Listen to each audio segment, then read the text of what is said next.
we, the people of the United States, to form a more perfect union, secure the blessings of liberty, reestablish the meaning of the Constitution.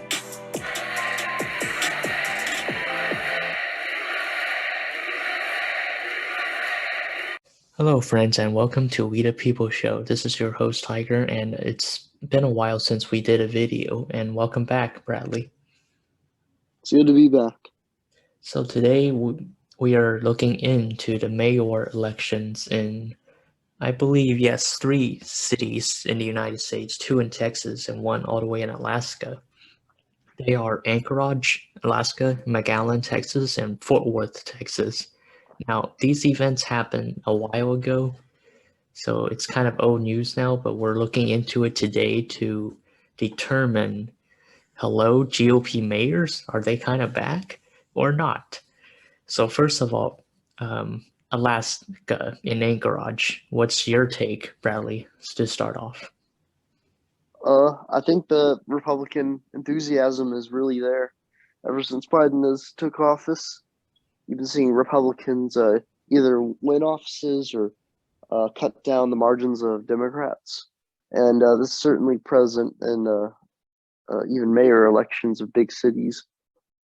As you can see for Anchorage right here, Dave Bronson, well, technically the race was nonpartisan. You could see he was a Republican still. And he narrowly won the election. And it's pretty interesting because I don't think Anchorage has had a Republican mayor since 2015? No, 2013. Does it say right there?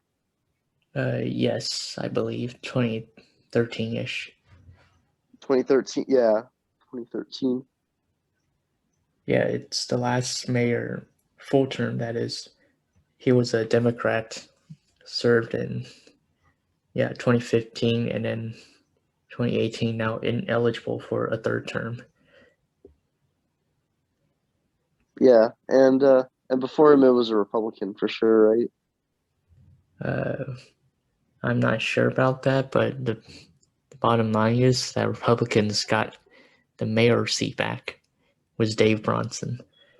Yeah, and keep in mind this is a city that Joe Biden won by double digits, I think.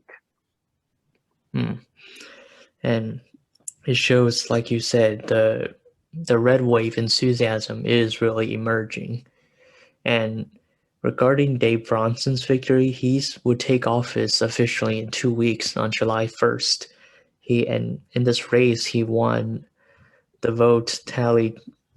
It's in percentage-wise, it's 50.66% to Forrest Dunbar, I believe, 49.34%. So in a way, you could say that it was a close race.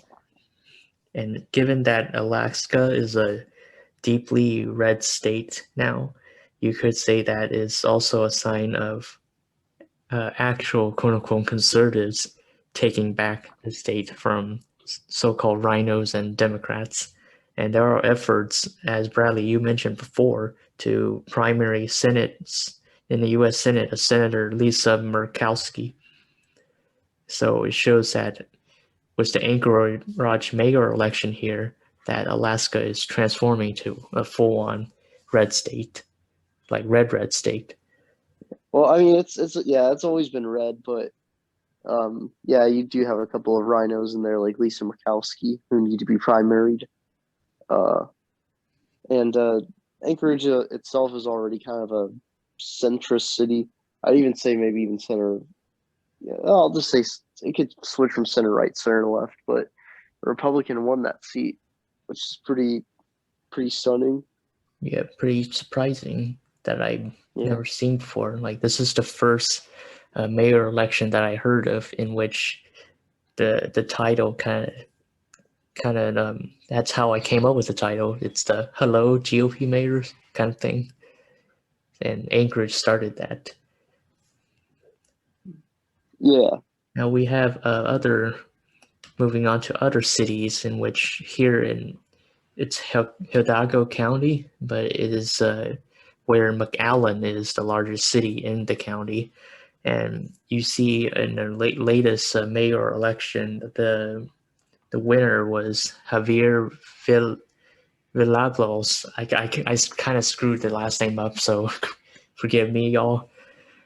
But anyway, he won, and it's significant since McAllen is a city with a population of Hispanic Americans at 85% to be more specific. And we could see that this is a result of South Texas shifting to the right since 2020. And they probably voted Democrat in other parts of the ballot except for president where they chose Trump. And and it's just overwhelming in this region, South Texas, including McAllen, and so there's no surprise that Javier won the mayor's race. Bradley, Yes. you got any thoughts on this? I, Oh yeah, definitely. I think there's been a change in South Texas in general.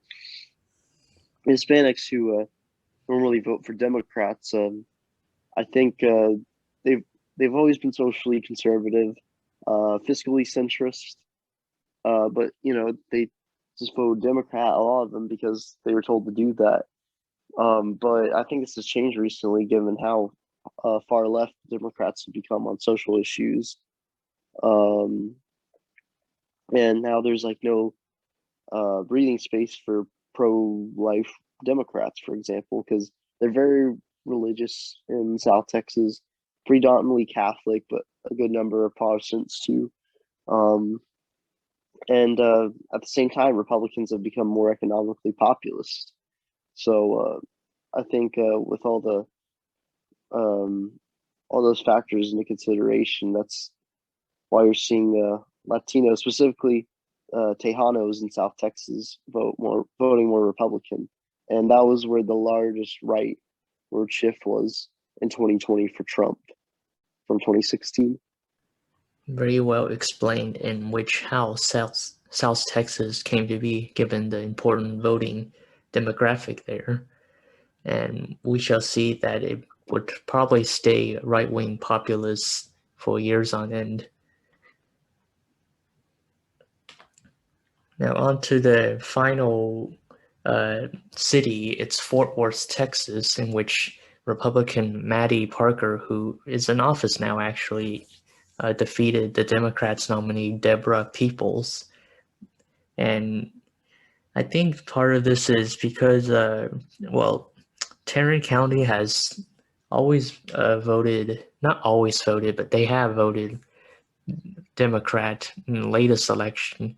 Part of it's my understanding is that probably because of the suburban voters who just were turned off by Trump's rhetoric. That's why they chose Joe Biden in 2020. However, I think the voting Democrat or demographic, my bad, have I guess just like in South Texas, but the other way around, in which they've probably voted red in other ballots just for president. They chose Biden, and they chose Maddie Parker. And Bradley, I think you may have more insight into this since I believe you have relatives in North Texas. Yeah. Well, my relatives don't live in Fort Worth, but kind of near the area, the DFW area. But yeah, and the demographics of Tarrant County is pretty different from South Texas. South Texas, as I've said before. Um,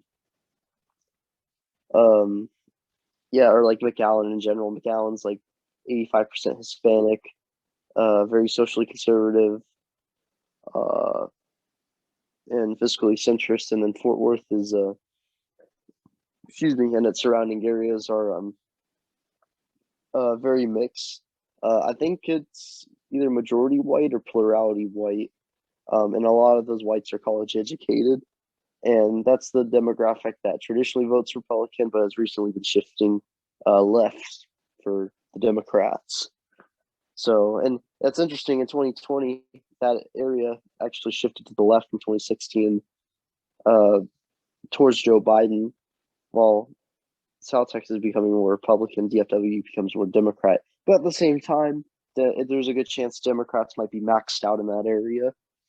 They can only take so much of the Democrats' agenda. Like, um, politically ideology wise, they're a fiscally right wing, and socially centrist. I'd say. Like you said, they did not like Donald Trump's rhetoric, so maybe that could be a thing too, right?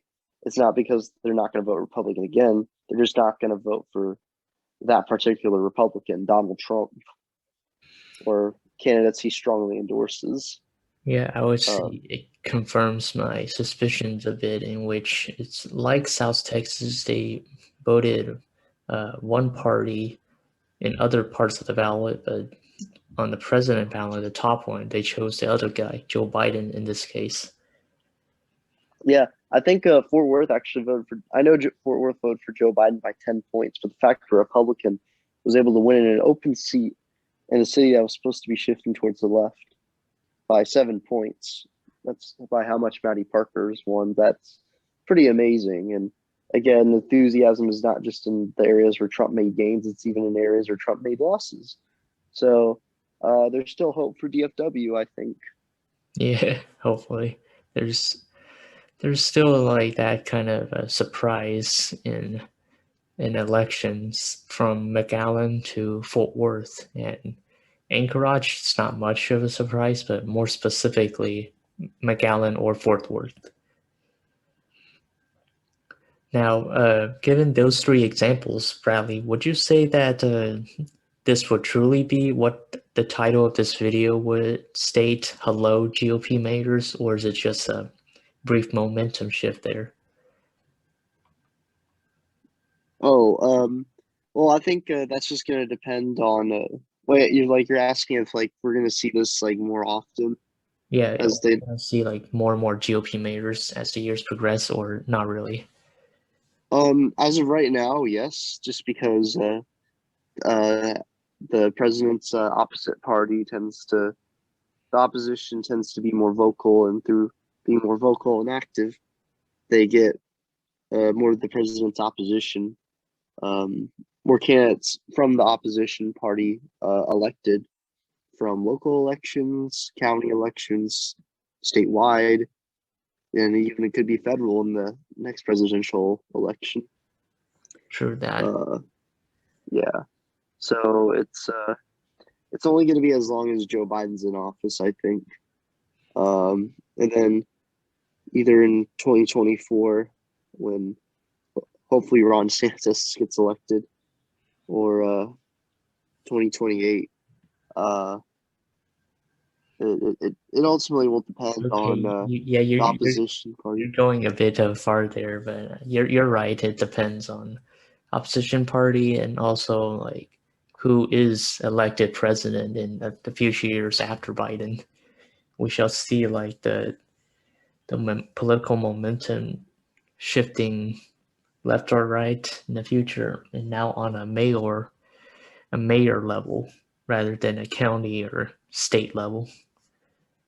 Yeah, and it's pretty again, it's pretty stunning to see Republicans get elected in urban areas because Mm, that's supposed to be the Democrats' strongest um, their strongest, population yes. areas. While like everybody who study political science and stuff would tend to come across the fact that Republicans tend to dominate rural regions while Democrats it's urban regions. But now you see this anomaly trending with McAllen, Fort Worth, and Anchorage. So it's very interesting. Very much so. Okay, so that's gonna do for this video. We will be putting out more videos in the future as mentioned before. The midterms and 2024 race comes closer and closer, but right now it's as of June 21. It's still early. But anyway, thanks for watching y'all and take care.